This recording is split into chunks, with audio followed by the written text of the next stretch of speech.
What's going on here? Welcome to the channel. Thanks for tuning into the video. Coming off a little bit of a sickness, you might hear it in my voice here. Not what this video is about. Today we are going to be digging into the new DLC. It's official. The Los Santos Tuner DLC has arrived, and yes, it's been out for a little bit, and I have been absent. Now, there's some conspiracy theories floating around out there on why I've been absent. Maybe Black Sheep has been in touch with Rockstar. Not what this video is about again, right?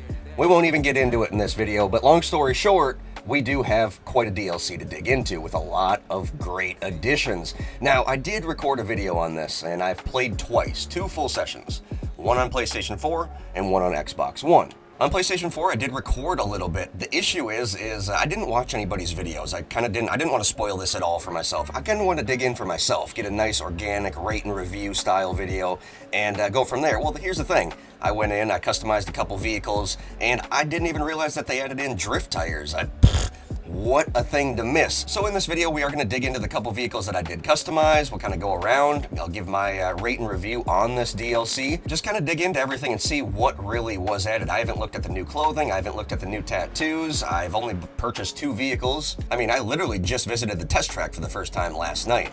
Shout out to TJ Drifter for helping me get some cash so I could come out and buy some things here on Xbox One as well and give a better, wholesome video. Outfits, shoes, tops. Is everything just going to be completely locked? Yes, it is. Oh, level 229. I'm like level 4. Well, I'm still going to get a look through this, kind of get an idea of what they've added. Looks like a lot of motorsports-oriented brand name stuff, which is definitely cool. Oh, that's cool. Level 13. We're getting there. So yeah, basically just a lot of motorsports-oriented stuff. What do they have for shoes? I didn't even look at that. Running shoes. We're out of there. What I do want to check out is the tattoos, though. Tattoos are something I fully enjoy in the real world. Really nothing for full back coverage, is there? I like my original tattoo. What do they got for, like, on? We gotta have something. Oh, okay, we got full backs. Okay. Scratch that last. There is some good artwork added in here, kind of more like Chicano style stuff. Well, I'm gonna just come back in and look at the tattoos later. It looks like they added in a lot of tattoos, and that's not something I was really expecting. I figured it would just be maybe 20 extra tattoos for everything. There was like 60-something back pieces alone. We're gonna get into the real meat and potatoes, the real reason why you guys are here, and that's for the motorsports content, right? The drifting content, more specifically on Black Sheep TV. We did get the 8.6, of course. Let's look at the vehicles that they've added into the game. I think that's a good spot to start. Start with the legendary here. We have a new Porsche. I don't know exactly the model that they're modeling this one after. We have the new Supra, 2020 Supra, RX-7 FD. We have a 370. An Audi, again, not exactly sure what model this is after. I haven't really looked into it. Needless to say, some great additions here. The 370, I haven't driven it at all really yet. I guess I shouldn't lie. I did get a little taste of each of these vehicles, but most of them didn't even have the drift wheels on them, so it was mainly just driving them around and feeling the difference between stanced and not stanced. Needless to say, some great additions. I was really happy to see the Supra and the RX-7 added in there. One thing I will say is I am really shocked at how close they were able to model these vehicles after the real-world vehicles. This is the newest edition. We just got this last Thursday, the 99 to 2004 Mustang, I believe. Of course, the Terreno hatch, AE86. Can't go without that one. Very, very happy that Rockstar added in this one. Probably one of the most nostalgic drift cars on the planet. The S13... kind of mixed a little bit with S14. I'd say predominantly S13 here. Again, a very cool car to see added in. I would have preferred to see the S13 with the flip-up headlights. That's just me preferably, but hey, beggars can't be choosers on this thing, and I'm very happy with what we did get. Of course, we got the old Dominator. I don't know exactly the model. This is maybe 69, somewhere around there. I have not driven that car at all yet. We got the Toyota Celica. I did get to drive this one through the city, and it is fast, it is speedy, and it is... apparently, some people don't like the handling line of this. I really don't mind it at all. I thought it was very good for street racing and basically quick movements in and out of traffic. I really did enjoy that vehicle. We got this car, which I did overlook, and really it's the Warrener with a El Camino rear end. This is one that apparently is one of the best drift cars. Again, I'm going to kind of go into each of these vehicles and give my opinion on them drift-wise and, you know, just give you guys what I think about them. But those will be in their own videos in the future. There's plenty to get into with each of these vehicles, and they all handle so much differently that I would hate to just brush over everything and, you know, leave a lot of substance behind with these. We did customize too. I did kind of like the Driftworks build on this one with the black and orange. What is the mod vehicle? Apparently there's a little bit of a glitch going on to where if you log off and you log back in, your drift wheels don't stay on there, your drift tires don't stay on. Oh yeah, and they don't. Wow, okay, that's very odd. So yeah, you actually have to come in here and spend 500 bucks every single time to put low grip tires on there. Am I against that? Am I hating on it? No, but I feel like that's glitch. I feel like that needs to be fixed. I mean, if you're going to spend 500, you shouldn't have to drive every single vehicle you want to drift with to this parking area every single time to put on low grip tires. It just seems like it's very monotonous. So the test track is a pretty cool addition as well. Like I said, I logged down to PS4. Didn't even realize this test track was here. Not only is it just an open parking area, but they actually have a little wow. Man, I cannot believe how slippery these cars are. It just changes everything, and that's really, I think, probably what, oh boy, I'm spinning out. So steering angle is one thing that I feel like was missed here. I mean, there should be more steering angle for drift-worthy cars than this. Some type of an option. I mean, maybe just when you stance the vehicle, if you stance the vehicle, maybe you should have more steering angle, or just have another option to where you can have more steering angle. Maybe you don't always want it for higher speed stuff, but for drifting, that higher caster angle is so critical. Now, one thing some of you may have noticed with this test track in here is it's a different compound. It's not your normal street compound. It's not your normal track compound. It's definitely different. It seems more manageable out on the street. You don't spin out quite as much, or it's the steering angle just seems. It's not that the steering angle changes. It's completely to do with grip is really what it comes down to, and that comes from compound, the terrain. So of course it goes without saying that you can now stance right through the interaction menu. That is huge. It's easy as this now, no more shooting hubs. And this is kind of funny and a little ironic because go back to the old videos and people say, oh, how to drift in GTA, you gotta shoot the wheels, you gotta shoot the wheel. Well, look it. Rockstar literally listened to what we were doing and added it into the interaction menu. Not only did they incorporate that in, but they brought back the speed boosting, another thing people were hating on, or just the terms that we use to correlate to the speed boosting. Yeah, they definitely did well with the old Futo here. Now the funny thing is I had a video labeled out top 10 vehicles that they should add into GTA, and the FD was on there, this exact Torino hatchback was on there, the 350Z or 370Z, either or were on there, and S13, S14, or S15 chassis was on there. They really did hit the nail on the head with this update. Speaking of the S13, let's call that one in, the Ramus. We'll get a little bit more street drifting in, and then I want to bring this into a couple custom tracks and see how it handles on the upside down stunt track, the blocks, stuff like that. So the S13 is one of the vehicles that I think that I don't know, there should be more customizations. I think that the lack of a really good spoiler is kind of throwing it off. The wide body, they need some type of wide body, just slightly wider on the body. That would change the whole look of it completely. Other than that, I think maybe just bumpers and skirts, some different bumpers and skirts would be a little better. Another complaint that the dual exhaust, I mean, a lot of these vehicles are supposed to be single exit exhaust, but they're only dual exhaust options, or the rear bumpers have dual slits, like 2 slots, as you can see with this one. Kept the stock exhaust because it's the only exhaust that's a single exit. Otherwise you have to go to dual exit, and all of the aftermarket bumpers on there are dual exit bumpers. So a little bit odd on that, a little bit of a drop the ball, but it is what it is. Again, beggars can't be choosers. We did get a lot out of this update, so little gripes they're always going to be there. Little complaints, little additions, things that could be improved on. You're never going to make everybody happy, right? That's the real saying. Again, I apologize for sounding stuffed up. I am coming off of a sickness here. Could have been the Rona, hard to tell. I don't know. Didn't get tested. I don't really think it was. It was just a little bit of a vicious cold, but she's a lingerer. Oh yeah, we got to throw some drift tires. I was like, what did we even come in here for? Okay, so here's another thing I wanted to look at here, guys, is does the spoiler affect your traction? And you can actually see that the traction is not affected with the spoiler. You can rock any spoiler you want on these new vehicles, as long as you have those low grip tires on there. The low grips negate out the spoiler, so it's just purely cosmetic, which is very cool. Now, here's the thing. We know about the layering theory, things like that. I do not have enough real practice or real, digging in and researching it to know if it is going to affect the layering, or if it's going to, maybe it just silently affects. We obviously run into things like that with the suspension upgrades of the past, neon lights, things like that. Man, it just feels weird that we're playing GTA right now. We have drift mechanics to a sense. Now, again, what are we really missing, guys? What are we really missing? Think about it here. What are we really missing for drifters? Manual transmission. That's the one thing we are really, really missing. Now, You can get around that with the speed boost. I know some people ask, well, you know, how do you get your acceleration up so high? They don't watch the tutorials that we have. Speed boost, that's all we really have to get really efficient drifting. We've been doing it for years. I want to take this thing right to the track, honestly. Still with the steering angle, the caster angle, I mean, that's another thing we're kind of missing. Again, not as dramatic as what manual transmission would be, but that steering angle is where we slack. We would really be able to do a lot more for very aggressive drifts, more reverse entry, stuff like that, if we had more steering angle.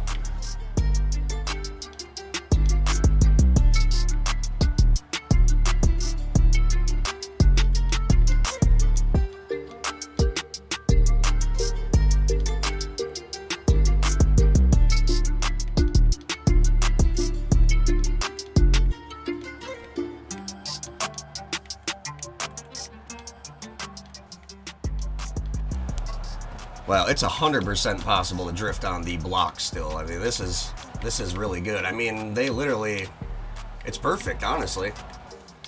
I mean, perfect is going to be an exaggeration because, again, we don't have, like, the manual transmissions. We don't have the perfect steering angle, stuff like that.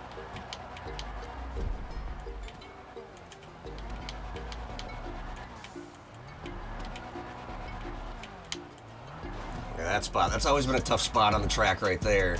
And it's like this one, you kind of just have to straighten out and go for it. So yeah, all in all, it's you got to kind of set up. I mean, you got to really keep in mind that you're rocking some much more slippery tires. However, it's like, keep that in account, and it's really not that big of a deal at all.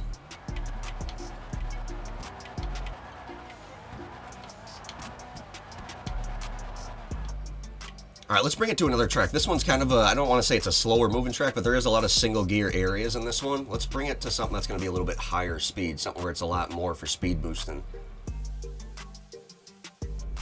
Figured Old Ocean Road would be a good one. Again, Old Ocean Road and Blaine County Driftway, these are both available tracks. You can go on Social Club and download them, or you can go right on the channel. We do have a track download link playlist on the channel that has pretty much every track that I've released to the public on there with a download link in the description. So basically go there, download them, then all you do is go start, online, jobs, and then there will be a bookmark option here on the play job. Those bookmarked, it'll be under Stunt Race, and you will be able to drift this for yourself. We have creations both on Xbox One and PlayStation 4. Oh.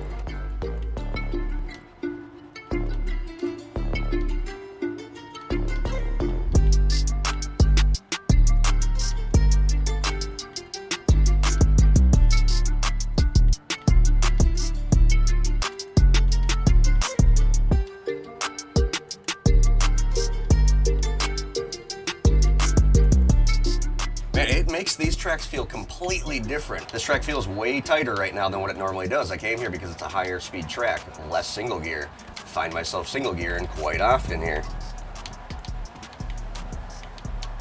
Let's speed through this part. Yeah, it's like you end up, the drift goes a lot further, so you end up kind of getting out of sync with the track, but it is what it is. I mean, that's can all be accounted for with less speed and more single gearing and stuff like that. Speed out of this. Can we straighten this?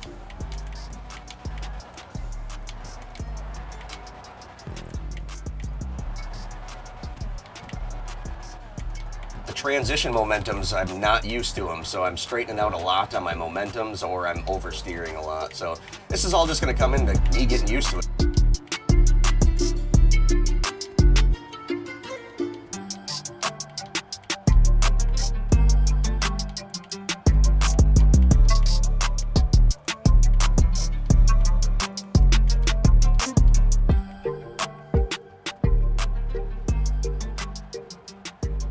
So yeah, if you're gonna go on block tracks like this with this terrain where it's the stunt blocks, I would suggest going with the low grip tires and stanced. Now that leaves the other debate, and kind of where we'll sum up this video before I start recording on some extra videos here. Are the tracks with the upside down stunt track prop too slippery to drift on now?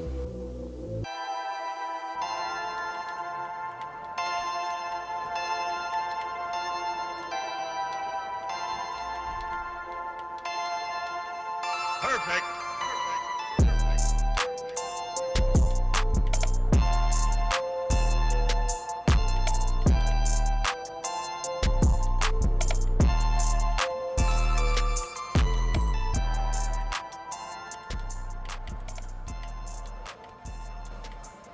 So I already notice I'm having trouble hitting my speed boost.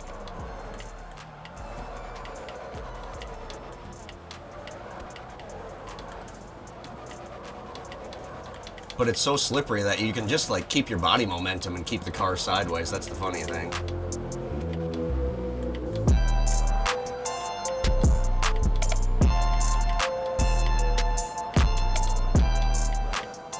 Like you can pretty much just drive through and just drift without even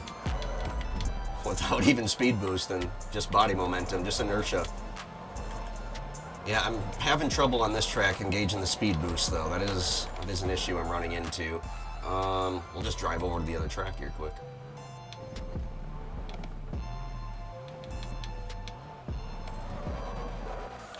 Alright, so I notice I'm just having a lot of trouble hitting that speed boost. The car is so slippery and the compound is so slick. Basically, there's not enough traction to allow you to get up into that RPM in the second gear to get into the speed boost. It will allow you to. You just have to straighten out and kind of, or use your body momentum to kind of do a weird little drift thing, but...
Honestly, this is a blast. Like, I'm just sitting here silent, just drifting around. What I want to test here is I want to back out. Let's do it, not just say it. I'm gonna back out and I'm gonna unstance. I'll just do the default suspension setting. Okay, so we're at the default setting now, and you can definitely notice it right away. It's substantially more sticky.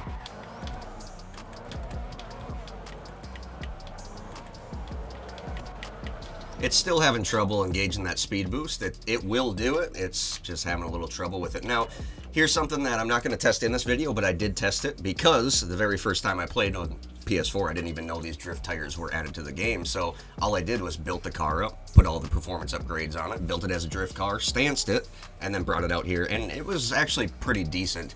It was nothing crazy. I was like, oh, okay, well, we have some new drift cars. That's cool. And we have the stance option. Well, then I learned a few nights later that there was the drift wheel option. Basically the biggest addition, and I had no idea it was in here. So, had to go back, had to do it. Like I said here again, you can go unstanced and you will have a little bit more grip. I think I kind of preferred it stanced, but I was kind of just getting used to that. Like I'm repeatedly trying to hit the speed boost. But as things get fine-tuned and as we kind of research and do more in the drift community and really figure things out, I'm sure we'll be able to utilize everything we were utilizing before, and we'll go from there, guys. I appreciate everybody supporting the channel, even on the bit of an absence that we had here. I will get into where the absence came from and all that stuff in the future. There's no reason to get into it in this video. Not what this video is about. Again, I just appreciate everybody doing what you're doing to support the channel, liking, commenting, subscribing, whatever you're doing. As always, hope you all stay happy out there. Please stay positive, and we will definitely speak to you next time.